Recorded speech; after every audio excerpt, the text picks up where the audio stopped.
Bom dia a todos, que a paz do nosso Mestre Jesus esteja em nossos corações. E hoje vamos estudar a segunda parte do segundo capítulo no Santuário da Bênção, do livro Obreiros da Vida Eterna. Desejando facilitar-nos as expansões de alegria e cordialidade, Cornélio olhou fixamente um grande relógio que representava simbolicamente no mostrador a caprichosa forma de um olho humano de grandes proporções, em que dois raios luminosos indicavam as horas e os minutos, e falou em tom fraternal. Cornélio olhou um relógio que estava lá na parede e viu que tinha algum tempo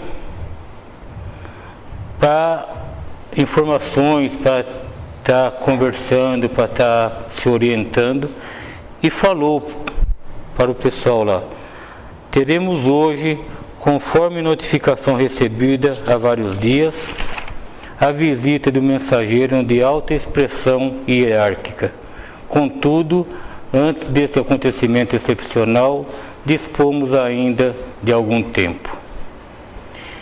Eles iam receber uma visita de um espírito muito elevado. Vamos imaginar um ambiente que ia receber um espírito dessa envergadura, né? Por isso toda a preparação que eles tiveram, a preparação que eles têm, o ambiente, né? A preparação das pessoas, e quando a gente quer trazer isso para a nossa vida, se a gente quer visitas, né, das nossas casas, visitas boas, visitas que nos orientam, que a gente gosta, a gente também se prepara, né? A gente prepara a nossa casa, a gente prepara o nosso ambiente para a gente receber essas pessoas bem, né? É isso que eles estavam fazendo lá. Eles estavam se preparando em oração, em pensamentos bons, né? E para receber esse espírito. Considerando o preito de amor que devemos aos que nos orientam do plano superior, não convém emitir a nossa invocação de bênçãos nem antes e nem depois do horário estabelecido. Estejam, pois, à vontade os cooperadores. Todos ali naquele ambiente estavam esperando a hora certa de começar as orientações. Então eles estavam realmente preparados para aquele momento. E Cornélio continua: enquanto me entendo particularmente com os chefes das missões, temos quase uma hora para a troca de ideias construtivas. Cornélio passou a dirigir-se de modo confidencial aos nossos orientadores e fracionados em grupinhos diversos, entabulando conversas amigas. Como eles dispunham de quase uma hora, todos eles em grupinho começaram a conversar. Naturalmente, entre nós fazemos o mesmo, né? Quando estamos num grupo maior e que precisamos de um tempo, a gente se reúne em grupinhos também, né? Cada um fazendo as suas conversações, uns brincando, outros não, mas enfim, nós sempre nos reunimos em grupinhos também, é uma coisa natural nossa. Vamos trocar ideias, vamos trocar informações, né? Então é natural que eles também se reunissem em grupinhos. Atendendo-me aos desejos, Padre Hipólito, qual chamamos na intimidade, apresentou-me o assistente Barcelos, da turma de servidores que se destinava à assistência aos loucos. Fora ele dedicado professor no círculo carnal, interessava-se carinhosamente pela psiquiatria sob novo prisma. O padre Hipólito apresentou Barcelos a André Luiz, que tinha uma afinidade muito grande com a psiquiatria. Ele gostava, né? Ele não entendia, mas gostava. E eles, então, tiveram uma conversa muito interessante. Acolheu-me com fidalgo tratamento e, após as primeiras saudações, perguntou bondoso: é a primeira vez que integra uma expedição socorrista? Perguntou para o André. De fato, esclareci, é a primeira. Tenho acompanhado diversas missões de auxílio na crosta, mas na condição de estudante, com reduzidas possibilidades de cooperação. Agora, porém, o assistente Jerônimo aceitou-me o concurso e sigo alegremente. André Luiz tinha participado de várias missões em socorro, mas sempre como aprendiz, né? Essa seria a primeira vez que ele ia participar como trabalhador realmente. Era a primeira vez que ele não ia como aprendiz, ele ia para trabalhar. Endereçou-me cativante olhar, no qual transpareceu situação e surpresa, e observou: o trabalho beneficia sempre. Realmente o trabalho, seja ele materialmente ou espiritualmente, é uma bênção na nossa vida. Devemos ficar sempre atentos a isso. Primeiro nos preparar, nos capacitar e depois a realização do trabalho. E às vezes a gente, trazendo para nós, às vezes a gente dá mais importância ao descanso do que ao trabalho. Às vezes a gente faz de tudo para descansar, para jogar o nosso tempo fora. E às vezes passamos muito tempo na ociosidade. E a espiritualidade vem nos ensinar que como o trabalho é importante na nossa vida, como o trabalho dignifica a gente. E é isso que a gente tem que colocar no nosso dia a dia. O trabalho realmente é uma bênção na nossa vida. Seguindo expedições de socorro como aprendiz, tive ensejo de visitar por mais de uma vez 2 antigos e grandes sanatórios de alienados do nosso país e vi de perto a extensão dos serviços reservados aos servos de boa vontade nessas casas de purificação e de dor. As atividades de enfermagem ali são, ao meu ver, das mais meritórias. André Luiz disse que tinha visitado 2 sanatórios e viu o sofrimento desses irmãos ali naquele lugar, e que o trabalho ali realizado pelos enfermeiros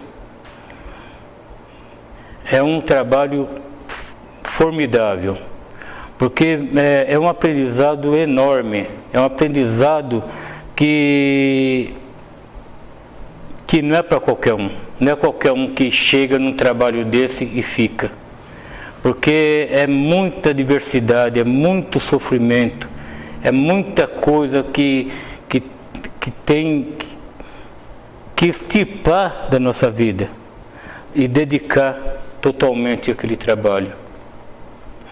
Inegavelmente, concordou ele, prezando minha atenção, a loucura é um campo doloroso de redenção humana. Tenho motivos particulares para consagrar-me a esse setor da medicina espiritual e asseguro-lhe que dificilmente encontraríamos noutra parte tantos dramas angustiosos e problemas tão complexos. Irmãos nossos que vivem nesse lugar vivem em muito sofrimento, completamente alienados. Muitos já não sabem nem o nome mais, né? Onde moram, qual a família pertence, não sabe nada, né?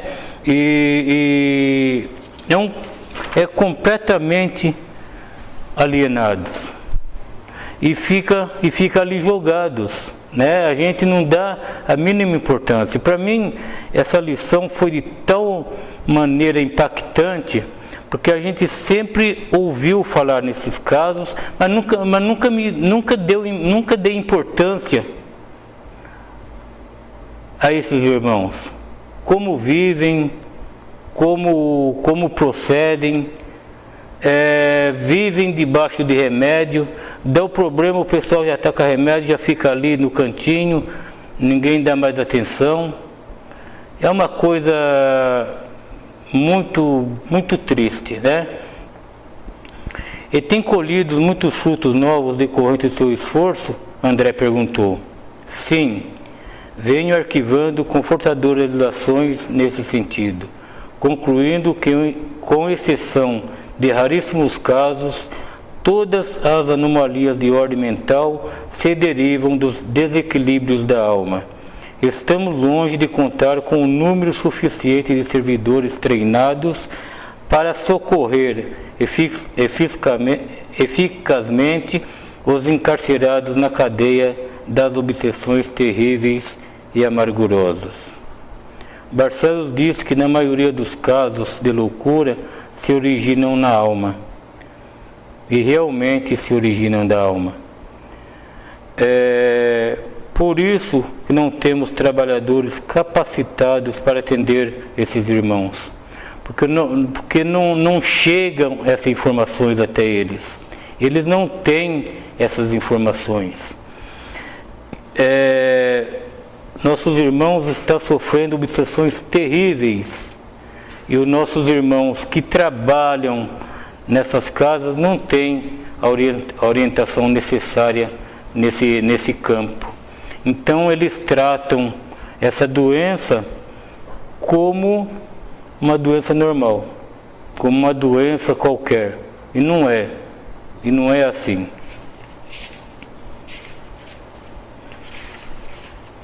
É tão grande a quantidade de doentes nesse particular que não sobra outro recurso além da resignação. Continuamos desse modo a atender superficialmente, esperando acima de tudo da providência divina. É muito triste, né? Essa condição. Não temos trabalhadores capacitados para atender esses nossos irmãos. Só a ciência, os remédios não resolvem. Falta o essencial, falta o esclarecimento doutrinário. A hora que conseguirem unir religião com a ciência, aí as coisas começam a melhorar. Mas até lá é o que está dizendo aqui. Vamos continuar com resignação, continuar acima de tudo com a providência divina. Nos casos de perseguição sistemática das entidades vingativas e cruéis do plano inacessível, as percepções do homem vulgar, temos invariavelmente uma tragédia iniciada no presente com a imprevidência dos interessados, o que vem do pretérito próximo ou remoto, por meio de pesados compromissos. Se os psiquiatras modernos penetrassem o segredo de semelhantes fatos, iniciariam a aplicação de nova terapêutica à base dos sentimentos cristãos, antes de qualquer recurso à hormonoterapia e à eletricidade. Segundo o psiquiatra Dr. Guido Palomba, do Rio de Janeiro, ele disse que existe uma diferença muito grande no método antigo e do moderno da terapia do choque, que hoje é usado a terapia do choque com anestesia geral, e antigamente não se usava anestesia geral, mas se usa até hoje a terapia do choque. Veja só, o dia em que a medicina der as mãos com a espiritualidade, ciência e religião, estando juntos, tudo mudará para esses irmãos que estão num sofrimento tremendo, jogados ali naquelas casas de recuperação. E André disse: examinei alguns casos torturantes de obsessão e possessão que me impressionaram sobremaneira, pela quase completa ligação mental entre os verdugos e as vítimas. Uma coisa que a gente tem que entender, que tanto um como o outro sofre demais. Tanto aquele que obsidia e aquele obsidiado estão juntamente nesse sofrimento. Às vezes passam encarnações, várias encarnações nesse sofrimento. E só com a terapia do amor, com muita dedicação, com o Evangelho de Jesus, vai se dissolvendo esse nó de ódio e de ressentimento. E que isso esses ensinamentos chegam até nós, que nós possamos realmente colocar em prática os ensinamentos que nós recebemos aqui. Não só com nossos irmãos aqui que estão em pleno sofrimento, mas com todos, né? Que possamos colocar em prática o Evangelho de Jesus nas nossas palavras, nos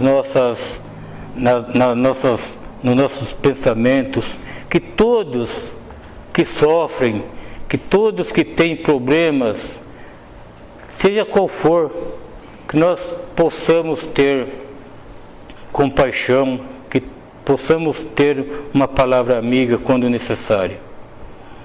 E Barcelos esboçou significativo gesto e acentuou: é a terrível história viva dos crimes cometidos, em movimentação permanente. Os cúmplices e personagens desses dramas silenciosos muitas vezes ignorados por outros homens. Até cedendo os comparsas no caminho da morte, tornam amedrontados ao convívio dos seus em face das sinistras consequências que nos defrontam além do túmulo. Agarram-se instintivamente à organização magnética dos companheiros encarnados ainda na crosta, viciando-lhes os centros de forças, relaxando-lhe os nervos e abreviando o processo de extinção do tônus vital, porque tem sede das mesmas companhias junto às quais se lançaram em pleno abismo. A simbiose entre os dois que estão envolvidos nesse sofrimento e que não vivem sem o outro, eles vivem completamente alienados, até que um deles se desperta e queira ajuda. Aonde vem o tratamento? Esse tratamento que eu disse, com amor, com dedicação, a terapia restauradora. E a gente precisa estar atentos a isso, porque às vezes a pessoa está pedindo ajuda e a gente não percebe e passa despercebido. E muitas vezes a pessoa que está pedindo ajuda e a gente passa, essa pessoa não vai pedir mais. E às vezes é o último recurso que essa pessoa está tendo. É por isso que a gente tem que estar sempre atento ao nosso lado, as pessoas que convivem conosco. Às vezes elas passam por dificuldades tão grandes e todos nós temos orgulho, temos o nosso orgulho, e às vezes a pessoa desce desse orgulho para pedir ajuda e a gente não está atento. E aí passa e a gente perde a oportunidade. Exibem sempre quadros tristes escuros, nas quais se destaca a piedade de muitas almas redimidas, que tornam do alto incompassível gesto de intercessão e socorro urgente. Existem casos de obsessão que causam muito sofrimento, a maioria, né?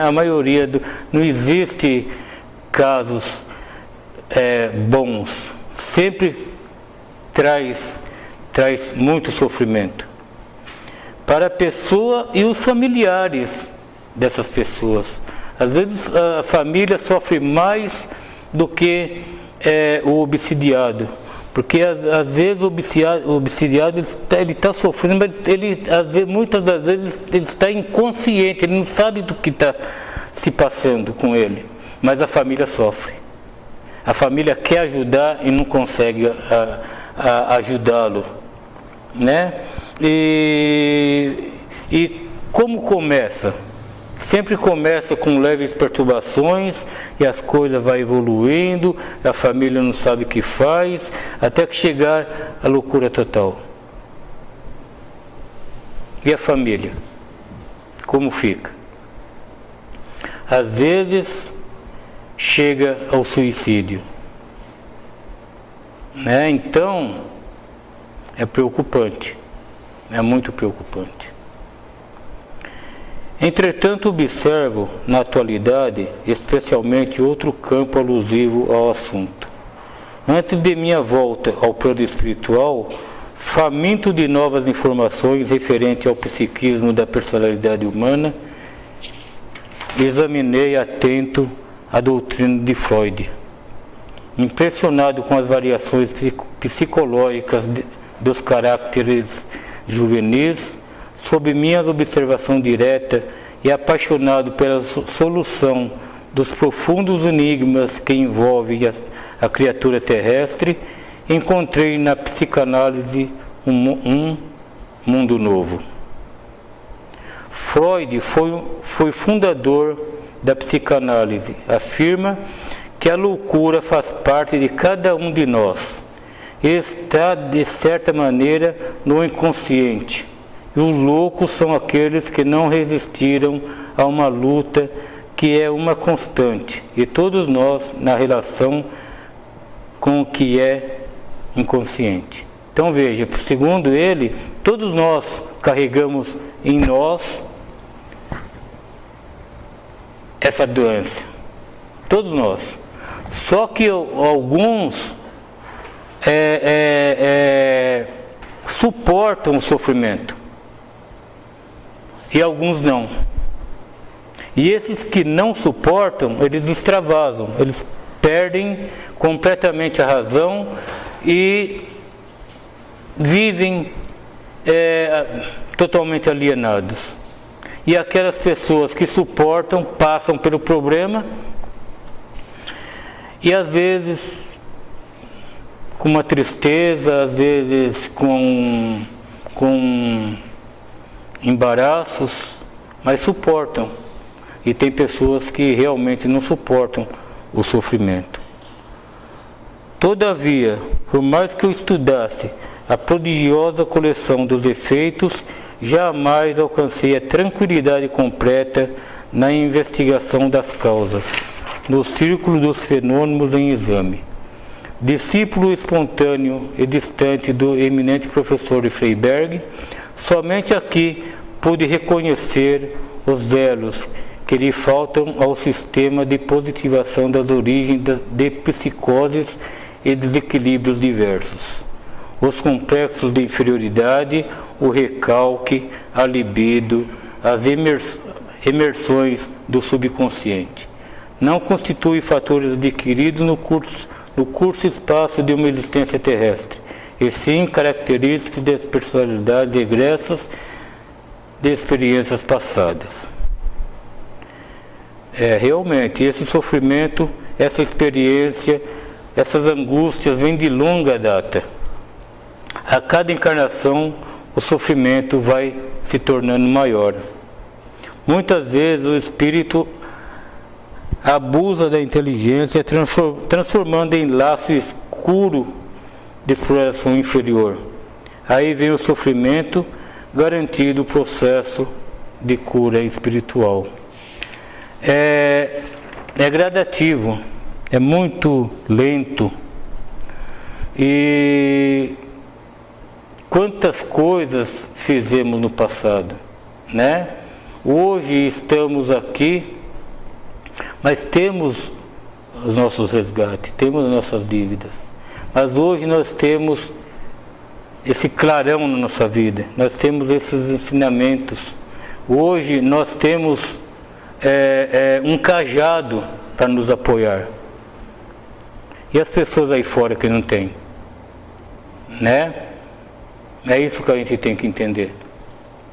As pessoas que não têm esse suporte, nós temos que orientá-los, nós temos que dar a mão, nos unir. A subconsciência é de fato o porão dilatado de nossas lembranças, o repositório das emoções e desejos, impulsos e tendências que não se projetam na tela das realizações imediatas. No entanto, estende-se muito além da zona limitada de tempo em que se move um aparelho físico. Representa a estratificação de todas as lutas com as aquisições mentais e emotivas que lhe foram consequências depois da utilização de vários corpos. Enquanto esses nossos irmãos não receberam orientações necessárias para que ele quebre essa linha de pensamento, modificando o seu modo de viver, vai levando essa loucura, essa obsessão de encarnação para encarnação, e vão uma hora obsidiado, eles vão trocar de papel. Eles vão, essa luta mútua, um dia tem que parar. E vai parar, né? E vai parar. Mas, enquanto eles não receberem as informações necessárias e eles querem a mudança, essa luta deles vão continuar. Esse sofrimento vai passar por várias encarnações.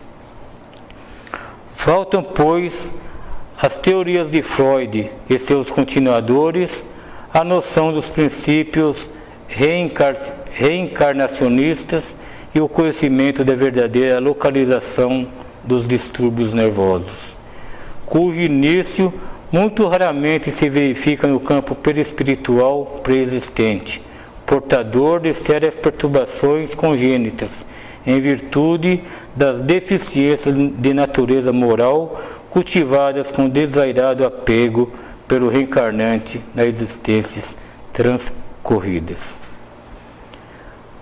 A hora que os cientistas e os médicos tiverem conhecimentos espirituais, tudo isso vai ser diferente. Os hospitais psiquiátricos, manicômios, vão diminuir muito, se não fecharem, né? Se não fecharem.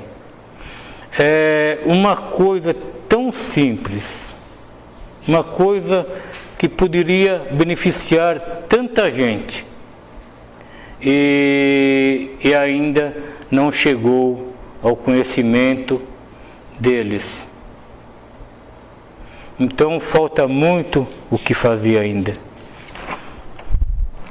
As psicoses do sexo, as tendências inatas à delinquência, tão bem estudadas por Lombroso, os desejos extravagantes, a excentricidade, muitas vezes lamentável e perigosa, representam modalidades do patrimônio espiritual dos enfermos, patrimônio que ressurge de muito longe, em virtude da ignorância ou do relaxamento voluntário das personalidades em círculos desarmônicos. Cesare Lombroso, médico psiquiatra, foi o principal fundador da escola positiva, ao lado de Enrico Ferri e Rafaela Garofalo, responsáveis por inaugurar a etapa científica da criminologia do final do século XX. Certamente, essas pessoas Se tivesse conhecimento doutrinário espírita, seus procedimentos seriam bem diferentes. Muito diferente, né? André Luiz dizendo: recordei meus escassos conhecimentos da doutrina freudiana e voltei mentalmente ao consultório, onde muitas vezes fora procurado por amigos atacados de estranhos e desconhecidas enfermidades mentais, e se socorresse de minhas pobres noções de medicina, não obstante minha carência de especialização em tal sentido. Eram maníacos, histéricos e esquizofrênicos de vários matizes, em cujos cérebros ainda existia luz bastante para a peregrinação pelos livros científicos. Então André Luiz recordou que teve experiências com pacientes dessa natureza. Não era a área que ele atuava, lógico que não, mas imagina quando chega um paciente nessas condições e que o médico não tem nenhuma orientação para dar para esse paciente. O que ele deve fazer? Qual é o procedimento para que ele possa dar um amparo ali? É logicamente que ele vai passar para outro médico, ele vai mandar marcar consulta, mandar fazer um monte de coisa e tal. Mas e na hora? Se ele não tiver uma orientação doutrinária, qual seja for, ele simplesmente vai tratar como uma pessoa qualquer. Ele simplesmente vai encaminhar o caso e não vai dar a mínima importância. Haviam devorado ensinamentos de Freud. Entretanto, se as teorias eram valiosas pelo elemento de análise, não ofereceu socorro algum substancial e efetivo ao doente. Descobriam a ferida sem trazer um bálsamo curativo. Indicavam um quisto doloroso, mas subtraíam o bisturi da intervenção benéfica. As explicações de Barcelos, por isso mesmo, se aproveitadas por médicos cristãos na crosta planetária, poderiam completar o trabalho de benemerência que a tese freudiana trouxera aos círculos acadêmicos.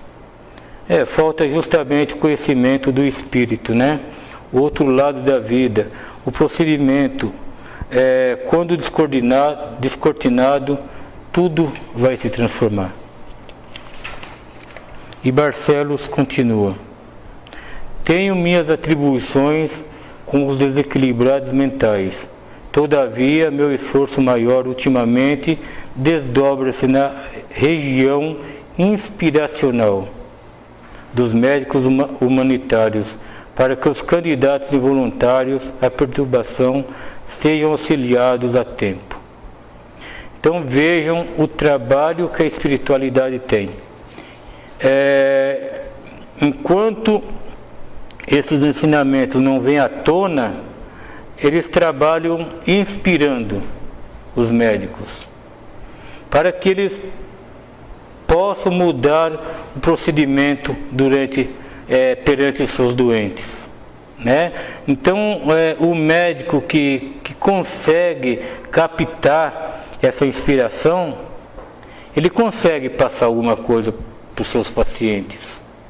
Mas os médicos que não conseguem, que não dão ouvido para a inspiração que chega até ele, ele vai proceder conforme ele aprendeu nas universidades.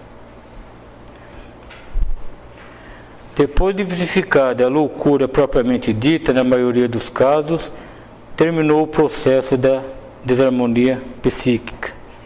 Muito difícil conduzir a restauração perfeita aos alienados com ficha reconhecida. Embora seja incessante a nossa batalha pelo restabelecimento integral da porcentagem possível de enfermos, antes do desequilíbrio completo, houve enorme período em que o socorro do psiquiatra podia ter sido providencial e eficiente. Não será, portanto, um grande trabalho orientarmos indiretamente o médico bem-intencionado para que ele auxilie o provável alienado a tempo, empregando a palavra confortadora e o carinho restaurador. Então, o trabalho do plano espiritual é enorme. Eles realmente querem de alguma forma ajudar, mas para que ele possa ajudar, nós também precisamos fazer a nossa parte, né? Orientar as pessoas que ainda não têm essa orientação.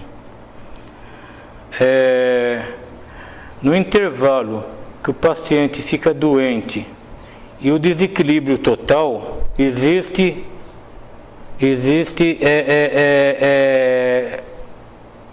um enorme espaço, a hora que o paciente fica doente até alienação. Nesse meio tempo, os médicos poderiam ajudar muito.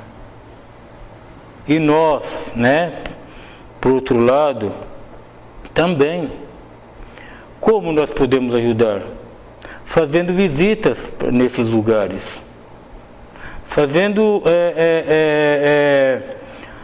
Podemos fazer um grupo, ir nesses lugares fazer um evangelho junto com eles.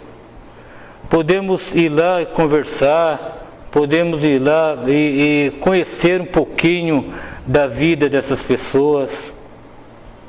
Tudo isso pode ajudar. Eu fico imaginando quantos desses irmãos vivem completamente isolados, sem uma visita de um familiar, uma visita de ninguém. Ficam ali sem perspectiva nenhuma. Os enfermeiros, eles vão até essas pessoas para dar remédio. Eles nunca têm tempo para parar para conversar.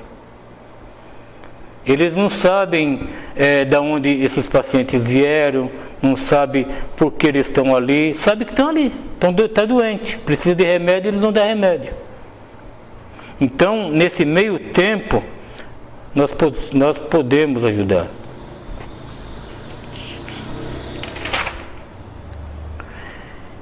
Incalculável número de pessoas permanentes no plano carnal tentando a solução dos profundos problemas relativos ao próprio ser, relacionando as convulsões dos tratadistas humanos, cujos pontos de vista divergem dos pormenores.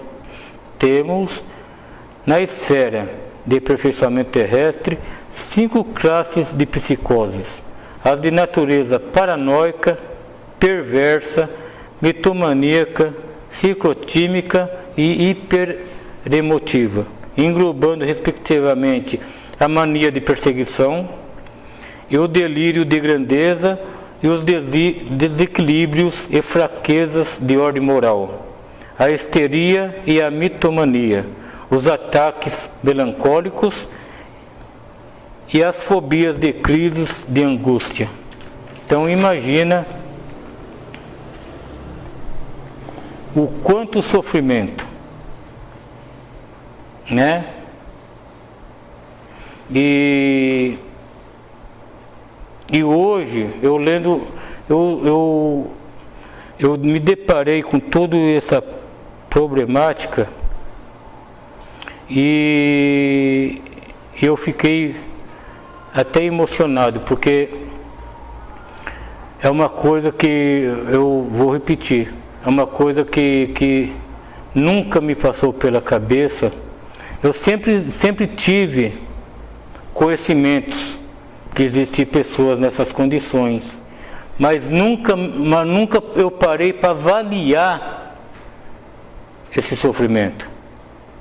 Eu nunca parei para pensar como quem está envolvido em tudo isso sofre, né? E para encerrar o estudo de hoje, eu trouxe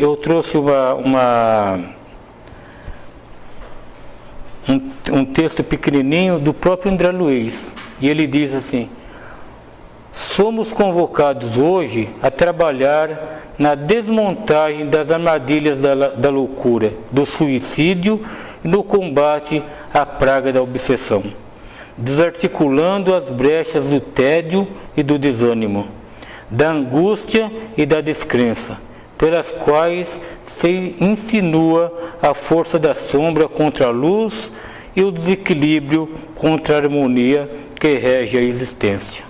André Luiz. Muito obrigado a todos. Que Jesus, nosso Mestre querido, esteja sempre conosco e que possamos, a cada dia que passa, nos unir mais aos ensinamentos do Mestre e que consigamos ver as dificuldades do nosso próximo. Que assim seja.